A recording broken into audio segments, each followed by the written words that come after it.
जंगल में एक बड़ी सी नदी के किनारे लूसी कबूतर वड़ा पाव बेचने का व्यापार करती थी।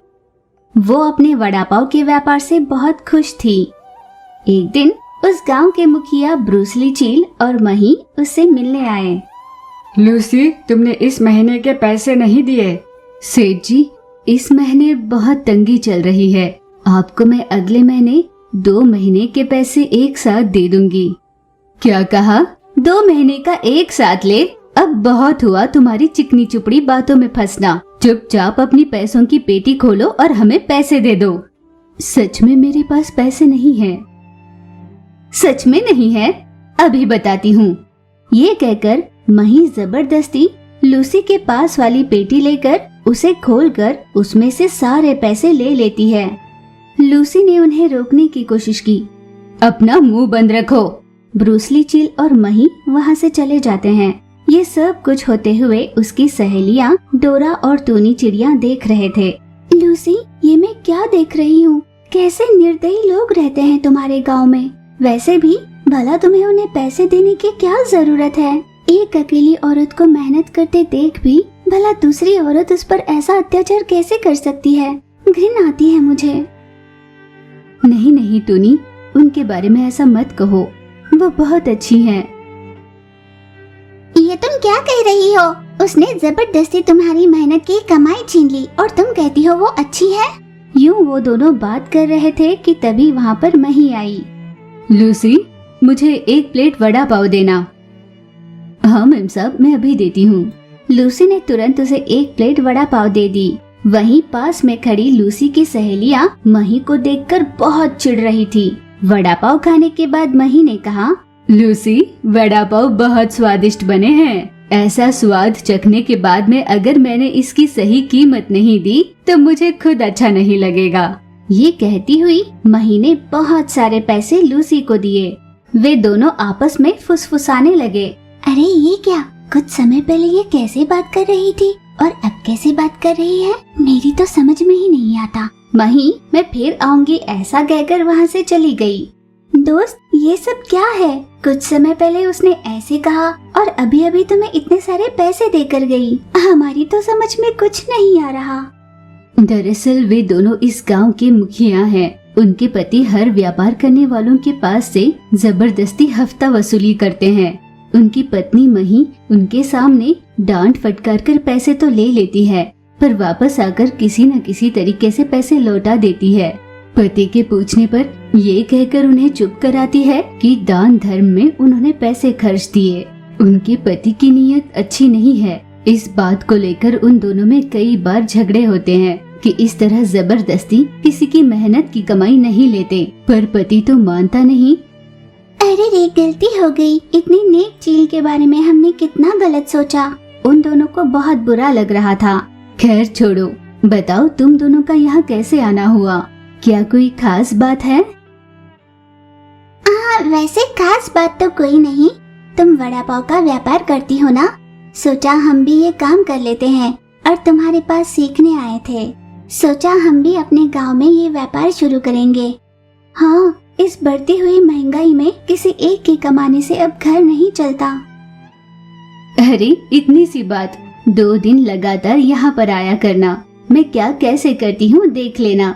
यूँ तय कर अगले दिन से दोनों दिन भर लूसी के पास खड़े होकर वो वड़ा पाव कैसे बनाती है, ग्राहकों से कैसे बात करती है, ये सब ध्यान से देखने लगे। 2 दिनों में ही दोनों ने वड़ा पाव बनाना सीख लिया। दोस्त, तुम्हारा बहुत आभार। तुमने हमें अपना काम सिखाया। हम ये तुम्हारा उपकार कभी नहीं भूलेंगे। अब हम लौटकर अपना व्यापार शुरू कर लेते हैं। एक बार व्यापार हमारा अच्छे से जम गया तो आकर तुमसे जरूर मिलेंगे।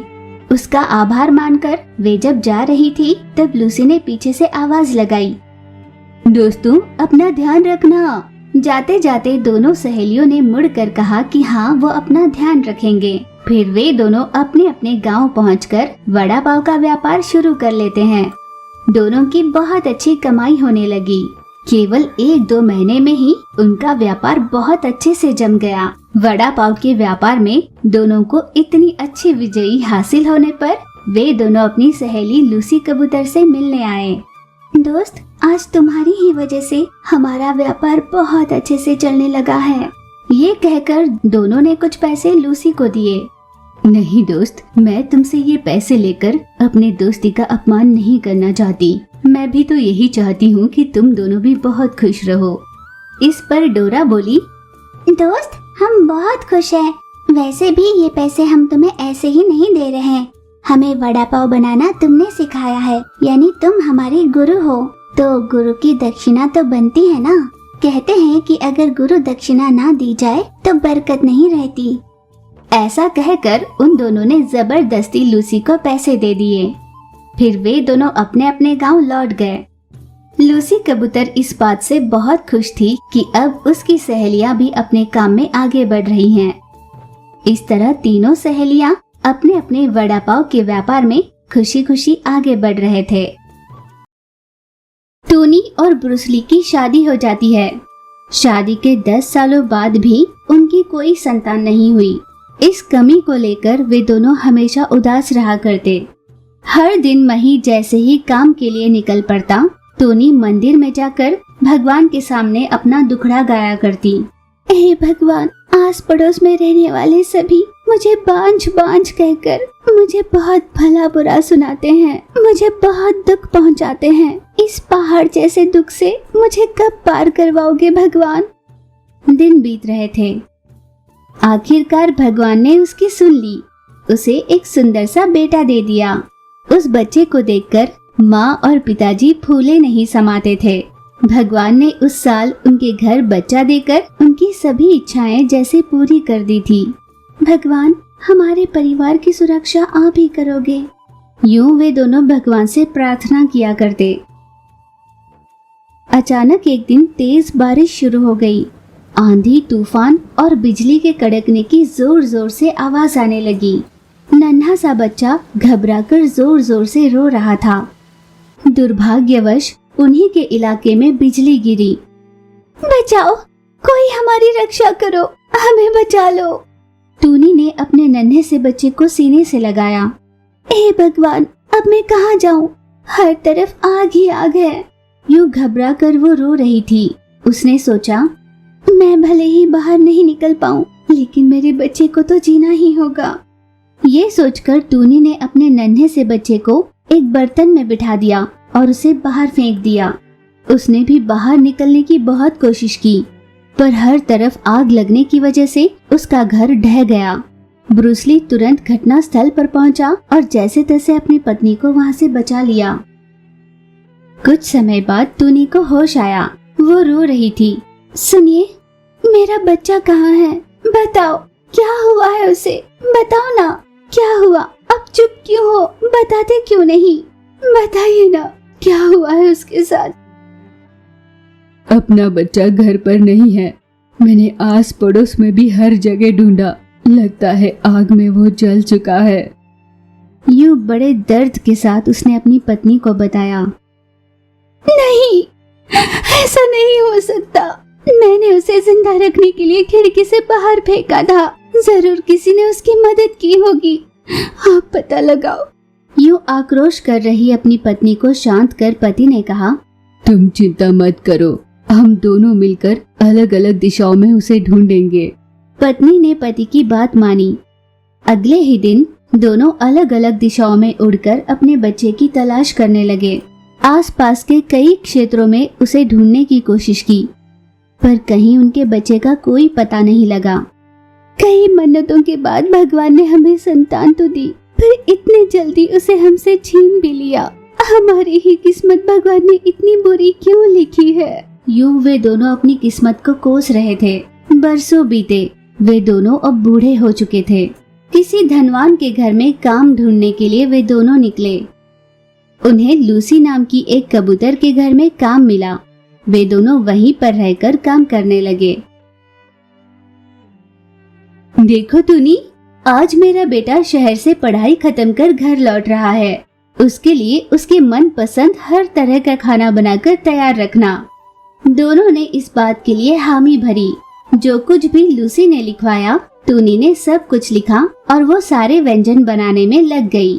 कुछ समय बाद लूसी का बेटा घर लौटा। पर उसकी सूरत लूसी से बिल्कुल मिलती जुलती नहीं थी, बल्कि टोनी से बहुत मिलती थी, जिसे देख टोनी और उसका पति ब्रूस ली आश्चर्यचकित हो गए। उसका चेहरा देखकर वे दोनों मन ही मन सोच रहे थे कि ये बिल्कुल उनके बेटे जैसा लगता है। फिर लूसी के पास जाकर उन दोनों ने कहा, मेम साहब, दरअसल हम आपके यहाँ बहुत समय से काम कर रहे हैं। कई बार इस विषय में बात करने की सोची, पर हम बात नहीं कर पाए। क्या आपकी शादी किसी चिड़िया के वंश से जुड़े किसी पक्षी से हुई है? और अगर ऐसा है तो आपके पति कहाँ हैं? तुम आखिर ये क्यों पूछ रही हो? आखिर हुआ क्या है? टोनी और ब्रूस ली ने उसे सारी सच्चाई बताई। नहीं, ये मेरा बेटा है। हो सकता है आपका बेटा तभी मर चुका हो। वैसे भी ऐसी शंका मन में रखकर तुम दोनों यहाँ नहीं रह सकते। मेम साहब, ऐसा मत कहिए, वो तो हमसे गलती हो गई। हमने हमारा बेटा सोचा, इसलिए आतुरता से पूछा। अनजाने में गलती हो गई, हमें माफ कर दीजिए मेम साहब। ऐसे अचानक जाने के लिए कहोगे तो हम दोनों कहाँ जाएंगे? यूं उसके सामने विनती करने लगे। उन दोनों को घर से बाहर निकाल दिया। लूसी के घर से बाहर निकालने के बाद टोनी और ब्रूस ली को उसकी इस हरकत पर शक होने लगा। उन्हें लगने लगा जैसे सच में वो इन्हीं का बेटा होगा। हो सकता है सच में ये उन्हीं का बेटा हो। अब मुझे सावधान रहना होगा। यूं जब वो खुद से ही बात कर रही थी तो उसके बेटे ने उसकी बात सुन ली। माँ, तुम ये क्या कह रही हो? क्या मैं तुम्हारा बेटा नहीं? सच बताओ माँ, बताओ ना, क्या सच है? यूं बेटे के बार बार पूछने पर लूसी ने उस विषय को बदलने की कोशिश की, लेकिन उसकी मंशा विफल हुई, क्योंकि उसका बेटा बार बार यही सवाल कर रहा था। हो सकता है वे दोनों तुम्हारे माता पिता ही हों। वो इसलिए क्योंकि बरसों पहले आग में जलने से तुम्हें डोरा नाम की एक चिड़िया ने बचा लिया था और उसने तुम्हें लाकर मुझे दे दिया। आग लगकर उसके शरीर के कई हिस्से जल चुके थे और वो तभी चल बसी। यूं लूसी से सारी सच्चाई जानने के बाद रोते हुए वो अपने माता पिता की खोज में निकला। जैसे ही माता पिता उसे मिले, उनके गले लगकर वो जोर से रो पड़ा और उन्हें सारा सच बताया। मेरा बेटा आखिरकार तो मुझे मिल ही गया। भगवान का लाख लाख शुक्र है। वे सभी लूसी के पास गए। आपका बहुत बहुत आभार। आपने हमारे बच्चे की इतने अच्छे से परवरिश की, पर इतने बरसों बाद यूं आपसे इसे छीनना सही नहीं। वो चाहे जहाँ भी हो, खुश है, सुरक्षित है, इतना ही काफी है। इसे आप अपने पास ही रखिए। लूसी की समझ में नहीं आया कि वो क्या कहे। क्यों ना हम सब यही एक साथ खुशी से रह लें। लूसी की बातों से माँ बाप की खुशी दुगनी हो गई।